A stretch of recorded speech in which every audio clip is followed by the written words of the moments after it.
South India shopping mall the wedding మంత్ర సరికొత్త wedding collection south India shopping mall.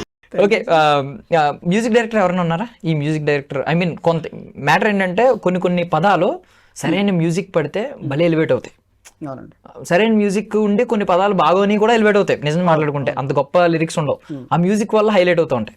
కొన్ని పదాలకి music అవసరం, చాలా గొప్ప పదాలు ఉంటాయి. ఇప్పుడు నేను సైతం ఆ పదాలు శ్రీశ్రీ గారి పదాలు అండి అవన్నీ.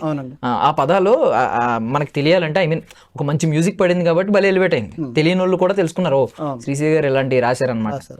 సో మీకు ఎవరు మ్యూజిక్ పడాలి మీ పదాలకని అనుకుంటున్నారు?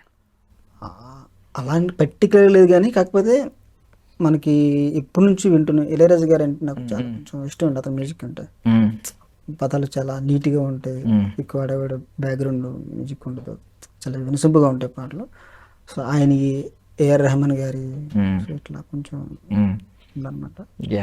సో మెయిన్ థింగ్ ఏంటంటే డైరెక్ట్ ఎవరైనా యాక్టర్ కింద వచ్చాడు అనుకోండి, వాడి కష్టాన్ని దోచుకోలేం. ఎందుకంటే వాడు యాక్టింగ్ కనిపిస్తుంది, గుర్తిస్తారు. మహా అయితే ఎడిటింగ్ లో కట్ చేయించి తీయాలి తప్ప కష్టాన్ని దోచుకోవడం అంటే ఆన్ స్క్రీన్ వచ్చేసిందంటే వాడి కష్టాన్ని ఇంకెవరు దోచుకోలేరు. చూస్తారు, అందరూ చూస్తారు, చూసిన వెంటనే కాస్ట్ చేసుకుంటారు, బాగానే ఉంటుంది. బట్ బ్యాక్గ్రౌండ్ లో పనిచేసే ప్రతి టెక్నీషియన్ ని కష్టం దోచుకునే రోజులు చాలా ఉంటాయి. అవి దాటిన తర్వాతే మనం అంటూ ఒక లైమ్ లైట్ లోకి వస్తాం. ఈ రోజు మిమ్మల్ని ఎలా లైమ్ లైట్ లోకి పిలుస్తున్నాం, లిరిసిస్ట్ అని కింద మీ పేరు క్లియర్ గా మెన్షన్ చేసిన రోజులు ఉన్నాయి ఇప్పుడు. బట్ ఒకనొక సమయంలో లిరిసిస్ట్ అని మీ పేరు ఉండదు, మీరు ఒక షాడో రైటర్ కింద మిగిలిపోతారు. అలాంటి రోజులు సందర్భాలు ఫేస్ చేశారా ఇండస్ట్రీలో?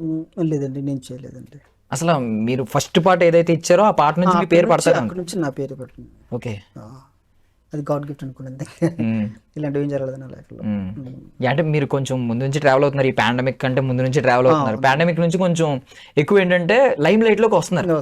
బ్యాక్గ్రౌండ్ టెక్నీషియన్స్, కాస్ట్ మెంబర్సే కాకుండా క్రూ మెంబర్స్ అందరూ కూడా లైమ్ లైట్ లోకి వస్తున్నారు. సో మీరు ఫస్ట్ టైం కొంచెం లైమ్ లైట్ లోకి వచ్చింది అనిపించింది ఏంటి? కొంచెం విజిబిలిటీ వచ్చింది ఈ పాట తర్వాత, కొంచెం తిరుపతి అనే పేరు జనాల్లోకి వెళ్ళింది. తిరుపతి అమ్మ పాట ఎవరంటే పలానా వ్యక్తి అంటే ఆ స్థాయి గుర్తు తీసుకొచ్చింది. తర్వాత అంతకు మించిన స్థాయి ఇప్పుడు ఓవెనెల పాట.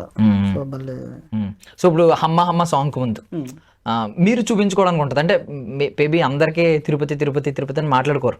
ఇప్పుడు ఏంటంటే రేపు ఎవరి దగ్గరకన్నా ఒక మ్యూజిక్ డైరెక్టర్ దగ్గరికి వెళ్ళినా, ఒక డైరెక్టర్ దగ్గర కనిపించినా ఈ పాట నేను రాశానని గర్వంగా చెప్పుకుంటారు. అలాంటి పాట ఏంటి బ్రేక్ ఇచ్చిన పాట? బాగా బ్రేక్ ఇచ్చిన పాట అంటే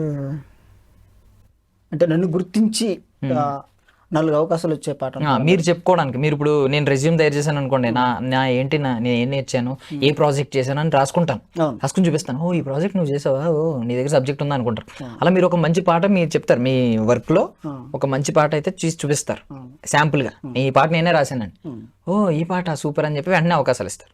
సో అలాగా గర్వంగా ఫీల్ అయ్యే మీకు ప్రౌడ్ గా ఫీల్ అయ్యే వర్క్ ఏంటని అడుగుతున్నాను. ఒక వర్క్ అంటే ఇప్పుడు ఉన్నాయి సార్, ఇప్పుడు కాదు, నేను అమ్మ ముందు అడుగుతున్నాను. అమ్మ బిఫోర్ అయితే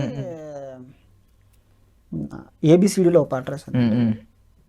తర్వాత అంతకుముందు ఇమీడియట్లీ మళ్ళీ ఊరవసు రాక్షసు అని ఒక సినిమా వచ్చింది, దాంట్లో 2 పాటలు రాశాను, 2 బ్రేకప్ సాంగ్స్ రాశాను. ఏ ఒక పాట పాడండి అందులో. బ్రేకప్ సాంగ్ సార్ అది ఏదంటే ఊపిరే ఆవిరే అని ఒక స్టార్టింగ్ లో ఉంటుంది. సో అది ఒక మంచి అంటే అరే భలే రాసే పాట. అంటే లవ్ సాంగ్ కాకుండా లవ్ లో ఉన్న ఆ బాధ ఏదైతే ఉంటుందో, విడిపోయిన తర్వాత బాధ అయితే ఉంటుందో ఆ బాధను కూడా నువ్వు రాయగలిగావు అనేది నాకు ఒక మంచి కాల్స్ వచ్చి. ఇప్పుడు మీరు లవ్ లో ఉన్నారా? లవ్ లో మ్యారేజ్ అయిందా? లవ్ లో ఉన్నాం, కాకపోతే మా పాట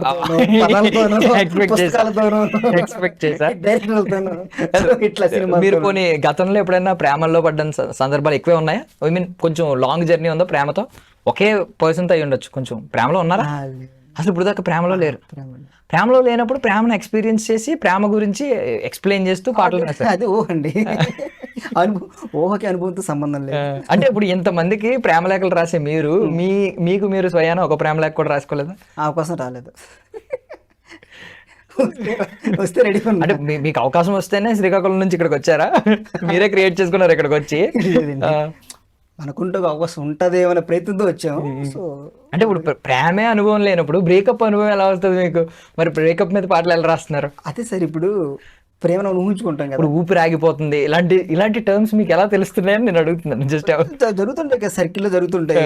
ఎవడో చెప్తూ ఉంటాడు, ఫ్రెండ్ ఫోన్ చేశారే మా ఇట్లా లవ్ ఇలా అయింది అలా అయింది వదిలేసింది, ఓకే ఏం చేస్తాను ఇప్పుడు, మందు తాగాలని ఉంది లేకపోతే ఏదో బయటికి వెళ్ళిపోవాలని ఉంది ఏ చెప్తూ ఉంటాడు.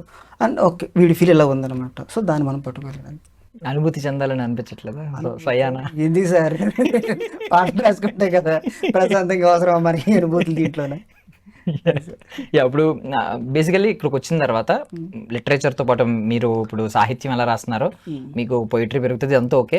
దీని త్రూ కొంచెం సినిమాలో డైలాగ్స్ రాయాలి, లేదంటే సినిమాకి స్క్రీన్ ప్లే రాయాలి, కథ రాయాలి, ఇలాంటి ఆలోచనలు ఎప్పుడన్నా వచ్చినాయా? ఆ వైపు ఏమైనా అడుగులు వేశారు? లేదండి. అంటే ఎందుకు సార్ నార్మల్గా అడుగుతున్నా అంటే నాకు తెలిసింది ఏంటంటే మనకు తెలిసిన పని చేసుకోవడం ఉత్తమం సార్. మనకు తెలియని దాన్ని మళ్ళీ తెలుసుకొని చేసేది వేరు. అవునవును, అది మళ్ళీ వేరే ఉంటుంది. మనకి ఇప్పుడు ఎదుగుతున్నాం కాబట్టి మనం దీన్ని సరిగ్గా పట్టుకొని మనం నడిస్తే బెటర్ నా ఫీలింగ్ అంతే. మళ్ళీ ఇంకో దానికి వైపేసి దానికి వైపేసి అంటే రేపు పొద్దున్న ఫ్యూచర్లో ఓకే కథ వైపు కూడా వెళ్ళొచ్చు, దీని వైపు కూడా వెళ్ళొచ్చు, సాహిత్యానికి ఎంత ఐ మీన్ దీనికి స్పాన్ ఎంత వరకు ఉందో, దీని వర్క్ ఐ మీన్ మీకు వస్తుంది మనం చెప్పలేదు సార్. ఇవన్నీ ఆలోచించుకుంటారు కదా. బేసికల్లీ ఖాళీ ఉండకూడదంటే ఇంకా కథ వైపు అడుగులేస్తారు, స్క్రీన్ ప్లే వైపు అడుగులేస్తారు, కొంతమంది ఇలాంటి డైలాగ్స్ వైపు అడుగులేస్తారు. ఫ్రెండ్స్ కూర్చోబెడతారంటే తెలిసిన వాళ్ళు కథలో కూర్చోబెడుతుంటారు. ఇప్పుడు 3 సినిమాలు జరుగుతున్నాయి. సో కొన్ని సినిమాల్లో డైరెక్టర్ వాళ్ళు కథలో కూర్చోబెడుతున్నారు. ఎందుకంటే కథ ఏంటో క్లుప్తంగా తెలుసుకుంటేనే మనం ఏమి ఇవ్వగలం ఆ సిచ్యువేషన్కి, ఆ సినిమాకి, మన వంతు మనం ఏం చేయగలం అనేది నాకు అర్థమవుద్ది. సో ఆ కోణంలో నన్ను కూర్చోబెడతారు, కథలో కూర్చోబెడతారు, డైలాగ్లో కూర్చోబెడతారు. ఓకే. సో ఇప్పుడు ఓ వెన్నెల పాట ఉంది, దీనికి మీకు అంటే మిమ్మల్ని సిట్టింగ్లో కూర్చోబెట్టినప్పుడు స్టోరీ సిట్టింగ్లో మీకు ఎంతవరకు చెప్పారు ఆ పాట ఎలా వస్తుంది, ఆ పాటకి తగింది, ఆ పాటకి నాకు తెలిసినంత వరకు మీకు హీరోయిన్ క్యారెక్టరిస్టిక్స్ తెలిస్తే చాలు, హీరో ఎలా ట్రై చేస్తున్నాడో, హీరోకి హీరోయిన్ మీద ఉన్న అభిప్రాయం ఏంటి ఇవి తెలిస్తే చాలు, మీరు రాసేయగలరు. బట్ ఏంటంటే మీకు స్టోరీ అంతా చెప్పారా, జస్ట్ ఇక్కడ వరకే చెప్పారా, ఈ సీక్వెన్స్ వరకే చెప్పారా? లేదు, ఒక సీక్వెన్స్ చెప్పారండి. అంటే ఏం చెప్పారు? హీరోయిన్ వాడు హీరోయిన్ ని ఎట్లా తన లవ్ ని ఎక్స్పెక్ట్ చేస్తారు, ఏంటి అమ్మాయి ఎట్లా రియాక్ట్ అవుతుంది, అసలు అమ్మాయికి మీద లవ్ ఉందా లేదా, సో ఇలాంటివి చెప్తారు అన్నమాట. చెప్పినప్పుడు మనం దాని దృష్టిలో పెట్టుకుని రాయాలి. పైగా ఇంకోటి ఏంటి, ఒక పల్లెటూరులో జరిగే ఒక సందర్భం అది. ఆ హీరోయిన్ వాడికి పల్లెటూరు తప్ప ఇంక వేరే ప్రపంచం తెలియదు. సో అలాంటప్పుడు ఏంటి వాడికి తెలిసిన పదాలే మనం పాట రూపంలో చెప్పగలగాలి అట్లా. ఓకే.